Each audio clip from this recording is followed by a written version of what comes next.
इंग्रजी कॉन्सोनंट्स. इंग्रजी काय?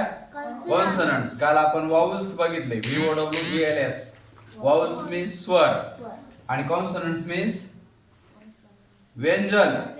बरोबर आहे का नाही? स्वर आणि व्यंजन ज्यांना उच्चारासाठी दुसऱ्या कशाची गरज नसते ते स्वर असतात आणि ज्यांना उच्चार करण्यासाठी स्वरांची गरज असते त्यांना आपण काय म्हणत असतो?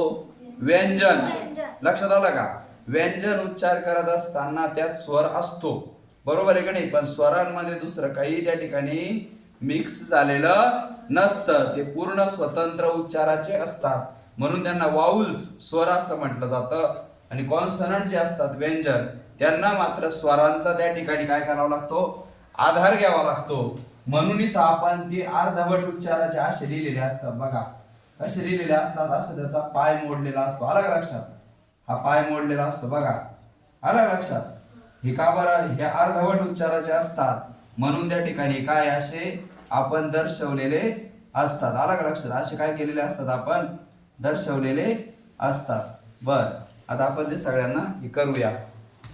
त्यामध्ये जर आपण पहिल्यांदा बघितलं ब, बरोबर आहे का नाही? बी त्याचा उच्चार होतो ब. मग ती शब्द आहे तुमची बॅट, बस, बेड आणि टेबल. त्याच्यानंतर सी. सी चे उच्चार दोन ठिकाणी होत असतात. जसं आपण पाहतोय क चा उच्चार आणि स चा उच्चार. क केव्हा? C cat, cup, can, fact. आणि स केव्हा? Cycle, CYCLE, cycle, cell, city आणि राईस. कशाचा उच्चार झाला? स चा उच्चार झालेला आहे. त्यानंतर जर आपण बघितलं डी, ड, डक, डॉल, डेट, रेड. त्याच्यानंतर एफ, फ, फिश, फॅन, फ्रेंड, लेफ्ट. जी, ग, गोट, गेट, गन, बॅग. ज, आता जीचाच ग पण आणि ज पण असा उच्चार होतो. जर आपण ज बघितलं तर जिराफ, GIRAFFE, जिराफ.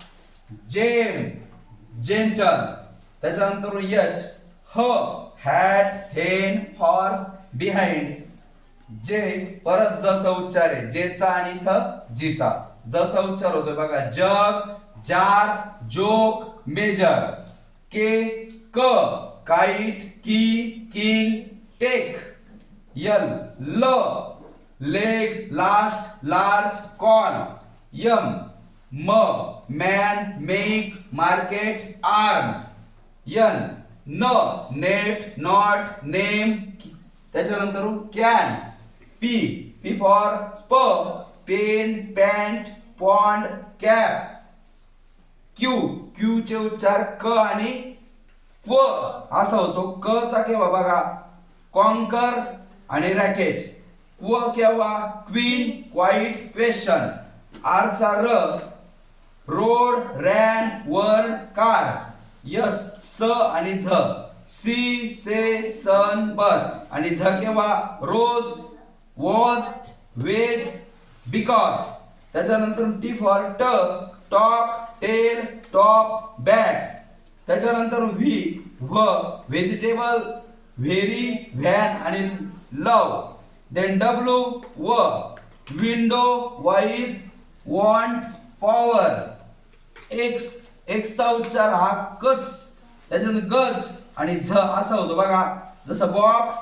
त्याच्यानंतर इथं एक्स रे, एक झ साईज, एक साईड. त्याच्यानंतर गज, एक्झामिनेशन, एक्झामिनेशन. आलं का? एक्झामिनेशन. त्याच्यानंतर एक्झाम्पल. त्याच्यानंतर झ, झेरॉक्स. एक झेरॉक्सची स्पेलिंग बघा. XEROX अशी आहे. XEROX, xerox. त्याच्यानंतर झायलोफोन. XYLOPHONE, xylophone. त्याच्यानंतर वायचा य, याक, इयर, यस. त्याच्यानंतर रॉयल. त्याच्यानंतर Z, zero, zebra, zoo. TH, थ, थिंक, थर्ड, थाई आणि थॉर्न. WH, द राहिला आपला. द, TH, द, देअर, दे, देम. श, WH, व, व्हेअर, व्हॉट, व्हेन. श, shall, shell, dash, share, should. PH, फ, फोन, फोटो, फ्रेज. त्याच्यानंतर CH च, चेअर, चॉईस, चेंज, रिच आणि इंच अशा पद्धतीने या व्यंजनांचे उच्चार होत आहेत. काल आपण स्वरांचे उच्चार बघितलेले आहेत. हे जर चांगल्या प्रकारे पाठ केलं तर आपल्याला इंग्रजी पण चांगलं वाचता येतं आणि आपल्याला याचे उच्चार समजतात. कळालं? ओके.